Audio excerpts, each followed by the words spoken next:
dubartiin dhukkuba khaleetiin dhukkubsattee yeroo hedduu mana yaalaatti deddeebitee qoricha fudhachaa turte. Nama khalee isaa riyaala 20 isiif gurguree bakka buusuuf barbaaddee waraqaa beeksisaa maxxansite. Yeroo kana oduun nama hedduu bira geesse. Namtittiin takka beeksisa kana agartee khalee isii tana riyaala 20tti gurguruuf dhuftee mana yaalaa qorannoo tokko godhuuf wajji dhaqan. Guyyaan kun guyyaa khalee isii baqeessanii keessaa baasan.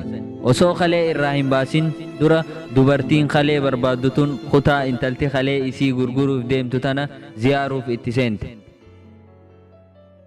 Yeroo ol seentu intalti tun hedduu takka gadditee booyaa jirti.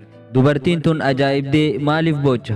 Khalee teenaaf hannuu hin feetu moo maalii jetteen? Yeroo kana akkana jetteen. Ani khaleetii akkaan gurguru kanna godhe miskiinummaa kiyya maallaqatti hedduun haajamaa jetteeni booyitti seente. Dubartiin khalee barbaaddu tunis siree isiin irra teessurraa ol kaasteeni ani maallaqa ati itti haajamte siifiin kannaatii khalee teetis dhiifadhu waan tokkollee sirraa hin barbaadu jetteen. Namtittiin tun amanuu dadhabde jecha isiin jetteen kana.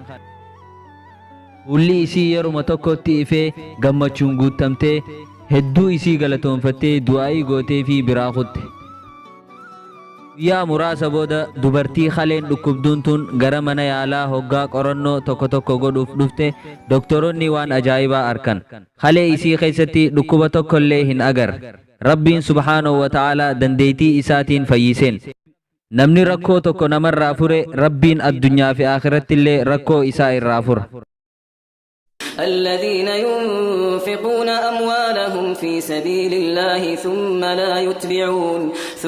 لا يتبعون ما أنفقوا منا ولا أذى لهم أجرهم عند ربهم ولا خوف عليهم ولا هم يحزنون.